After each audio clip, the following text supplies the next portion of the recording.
بسم الله الرحمن الرحيم marka hore ilaahay baa mahadle marka xigtana waxaan maanta shirkada maanta aan isku keenay wuxuu daaran yahay in dadweynaha la socodsiino faldambeed kasta dhaca sida waxa amray taliyaha ciidanka booliiska in faldambeed kasta oo culus la socodsiino dadweynaha magaalada Hargeysa taariikh markay 23 bishii 2019 abaarnimada habeenimo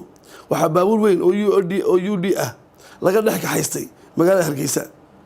waxa ka haystay kirishbooyigii baabuurka la socday isla markii warkaasi soo gaaray ciidanka booliiska waxa uu taliyaha ciidanka booliisku amar ku bixiyay ama ku siiyay dhammaan ciidamada fadhiyada booliiska ay ku sugan yihiin inay qabtaan baabuurkaasi maadaama uu soo maray galka wartamaxaad oo ah soonaha qaybta booliiska Oodweyne iyagii ayaana gacanta ku dhigay baabuurkaas weyn ee UD ah isla shalay 9kii subaxnimo waxay ciidanka booliisku qabteen baabuurkii lala baxsaday ee UD ah waxaana ku qabteen dooxa gawaanle oo 30 kiiloomitir xagga waqooyi ka xiga Oodweyne isagoo bad qaba waxaana baabuurkaasi qabtay ciidanka booliiska ee Oodweyne iyagoo ciidankii booliiska ahaa ee halkan ka diray taliyaha ciidanka booliisku iyo dhibanayaashiiba ay dooxaasi isku tageen iyagoo wada socda baabuurkiina gacanta lagu hayo oo bad qaba taasi waxay marag muujin cad u tahay sida ay ciidanka booliisku diyaar ugu yihiin faldambiyeed kasta oo dhaca ka hortagiisa soo qabashadiisa si ay ciidanka booliisku gacanta ugu dhigahayeen ciidanka booliisku si aad iyo aad ayuu taliyaha ciidanka booliisku uga amaanay soo qabashada baabuurkaasi waxaana arki kartaan baabuurka xalay la xaday labadii habeenimo ee haddana isla 9kii subaxnimo ay ciidanka booliisku qabteen baabuurkiina halka buu yaala xerada waana arki doontaa taliyaha ciidanka booliisku wuxuu si adag amar ku bixiyay in la daba galo waa lagu maqan yahay baabuur iyo ciidan baa ku maqan insha Allah bismillaah kariim waxaan rajaynaynaa in gacanta lagu soo dhigo si maxkamadda lagu horgeeyo waxaana dadweynaha si bog lagu codsanaynaa inay falalka noocaas ah ee foosha xun leh ee dembiga ciqaabeed keeni karaya inay ka waantoobaan oo aanay ku kicin intaas ka bacdi taariikhdu markay ahayd 14 bishii 12 2019 waxaa dembi ka dhacay magaalada Wajaale askari booliiska ah ayaa si wada kaca isagoo garashadiisa iyo maankiisa leh wuxuu u dilay marxuun ayuu halka ku dilay Soomaaliland ciidanka booliisku gacanta ay ku soo dhigeen ninkii faldameedka geystay iyo labadii askari ee la socday ee burcadnimada geystay iyaguna way xiran yihiin waxaana markiiba loo gudbiyay xabsiga dhexe Hargeysa askarigii dambigaasi galay waa qiraal sida uu qabo qodobka 68 ee xalka ciqaabta waxaana kiiskoodii loo gudbiyay maxkamadda iyo xeelaaninta awoodda dawladda si degdeg ah ayaana loo horkeeni doonaa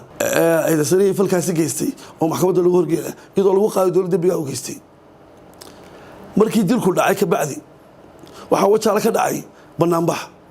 ay dadweynuhu sameeyeen hase yeeshee ciidanka booliisku waxay ka hortageen oo ay si aad u xakameeyeen si aanu magaalada shoobrahaasi ugu faafin magaalada Wajaale oo ah magaalo ganacsi dadkii shoobraha sameeyay waana cid kalena uga faa'iideysan kula soo dhexdhooban maadaama oo ay tahay meel ganacsi oo ah isha Soomaaliland ay dhaaf ku hayso si adag ay uga hortageen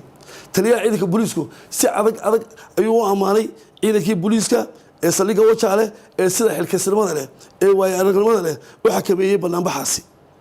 ee ku faafi lahaa magaalada isagoo banaanbixii socdo ayaa niman ka tirsan ciidanka booliisku waxay farasaan ku sameeyeen qof dumar ah oo ka mid ahayd kuwii banaanbaxa sameeyay iyadoo baraha bulshadana si khaldan loogu faafiyay falkaasi taliyaha ciidanka booliisku wuxuu markiiba amar ku bixiyay in la soo qabto ciidankii farasaaray islaantaasi waana la soo qabtay way xidhan yihiin waxaana la horgeyn doonaa maxkamadda iyo xeelaaninta awoodda u leh qaadista dembigaasi taliyaha ciidanka booliisku mar kasta oo khudbad jeedinaya ama uu ciidanka la hadlayo hadday noqoto af iyo hadday noqoto qoraal wuxuu ciidanka booliisku ku booriyaa inay ilaaliyaan xuquuqaha dastuuriga ah ee ay muwaadiniintu leeyihiin sida ay qabaan qodobada 25 26 27 ee dastuurka Jamhuuriyadda Soomaaliland taliyaha ciidanka booliisku wuxuu si mug leh u amaanayaa dadweynaha reer Soomaaliland ee xalaasha ah ee sida xilkasnimada leh ee wanaagsan oo la shaqeeya ciidanka booliiska ilaahay casawajilaha ayna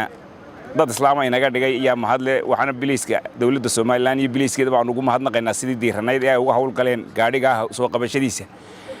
intaanaan halleeya gaadhin baa waxayba gacanta lagu dhigay si mucjisaaba loo qabtay waddanka oo dhanna biliisku isku xidhay aad iyo aad baanan uga mahadnaqaynaa waana mahadsan yihiin si sharaf lana way soo qabteen hawlgalkooduna mid cajaa'ib leh oo la yaab leh buu ahaa gaadhiga waxa lala baxay 3 habeenimo 7diina biliisku gacanta ayay ku hayeen ayagoo ku hareeraysan markiiba si degdeg ah u qabteen